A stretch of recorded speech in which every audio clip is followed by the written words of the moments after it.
मुझे आशा है आप सभी अच्छे और प्रसन्न होंगे। चलिए आज हम पढ़ते हैं पाठ 6, शब्द निर्माण, उपसर्ग, प्रत्यय तथा समास। ठीक, चलते हैं इस पाठ की शुरुआत। हिंदी में शब्दों का निर्माण बड़े ही वैज्ञानिक ढंग से होता है। इसमें दूसरी भाषा के शब्दों को अपने ध्वनि तत्व में कसकर अपना लेने की विलक्षण शक्ति है। यही कारण है हिंदी का शब्द भंडार बड़ा समृद्धशाली है।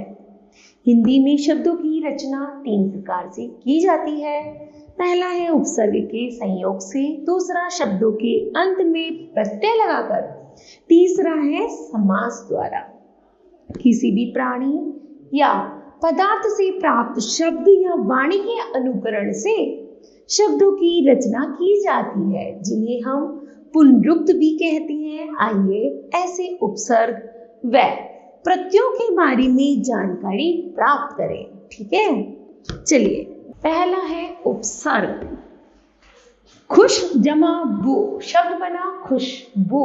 उसी तरह है सम में न्यासी जोड़ा तो शब्द बना सन्यासी। उपसर्ग जोड़ा नी और नी में वास का जोड़ा तो शब्द बनेगा निवास। ठीक, उपयुक्त दिए गए खुशबू, सन्यासी तथा निवास शब्दों में बू, न्यासी तथा वास मूल शब्द हैं, जिनके पहले क्रमशः खुश, सम तथा नी शब्दांश लगाकर नवीन शब्दों का निर्माण किया गया है। शब्दांश से आशय है शब्द का अंश। ये शब्दांश मूल शब्द के आरंभ में लगते हैं। अन्य उदाहरण देखिए। पहला है शब्द। शब्द में है जैसे योग, कर्म, गम या फिर फल के आधार पर इसको 4 भागों में बांटा गया है। इन शब्दों में सु शब्दांश जोड़कर देखिए। सु शब्दांश जैसे सुयोग, सुकर्म, सुगम या फिर सुफल। ठीक है, आगे है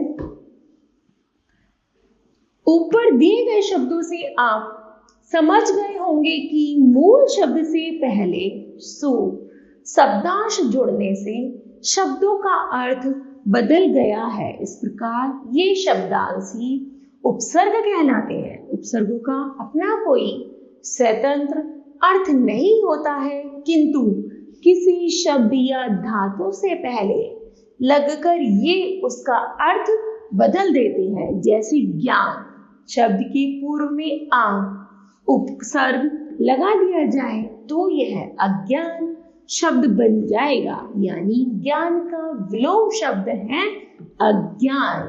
ठीक है, चलिए जानते हैं इसे परिभाषा के माध्यम से।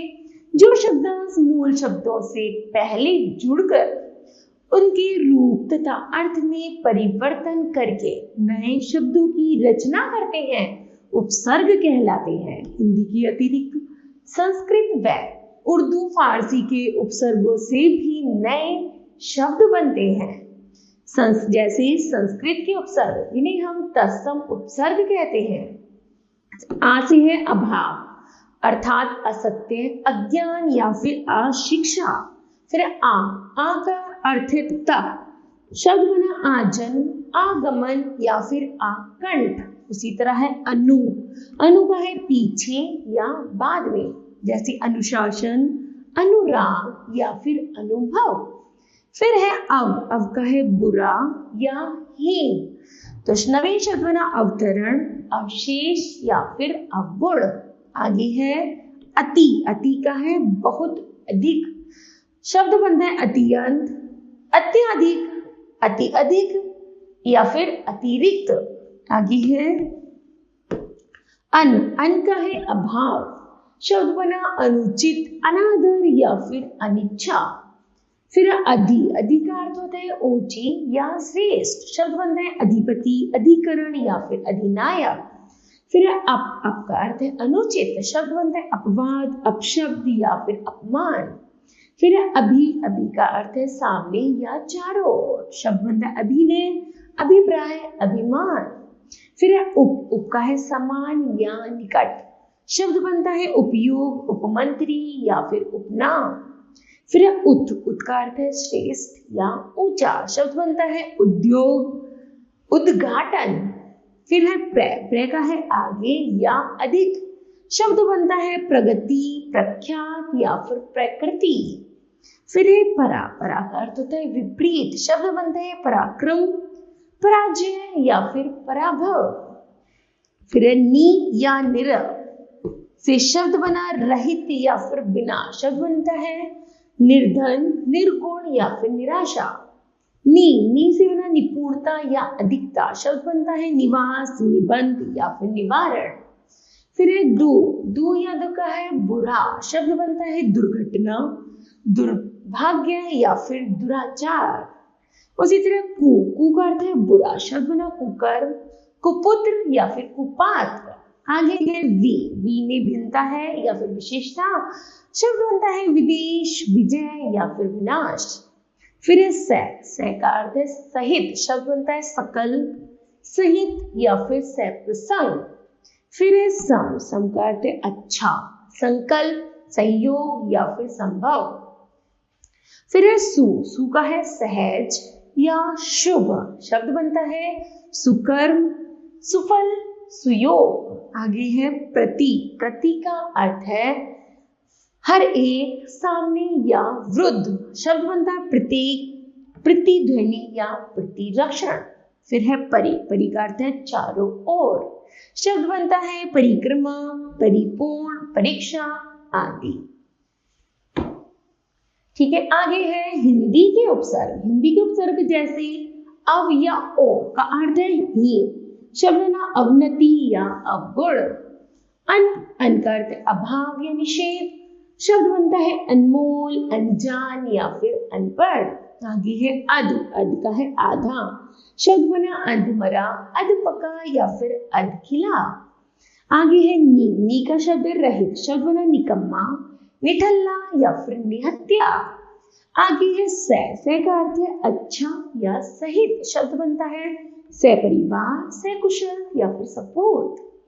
आगे है पर का अर्थ है दूसरी पीढ़ी का, शब्द बनता है परपोता, परनाना, परदादा।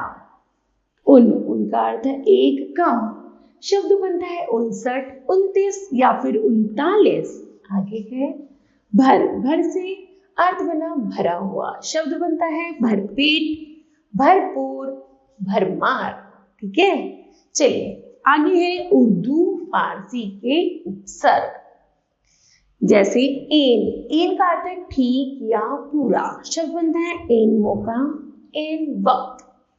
कम का अर्थ है थोड़ा या हीन, शब्द बनता है कम अकल, कमजोर या फिर कम खर्च। आगे है खुश करते श्रेष्ठ या अच्छा, शब्द अर्थ बनता है खुश मिजाज, खुश नसीब या फिर खुश किस्मत।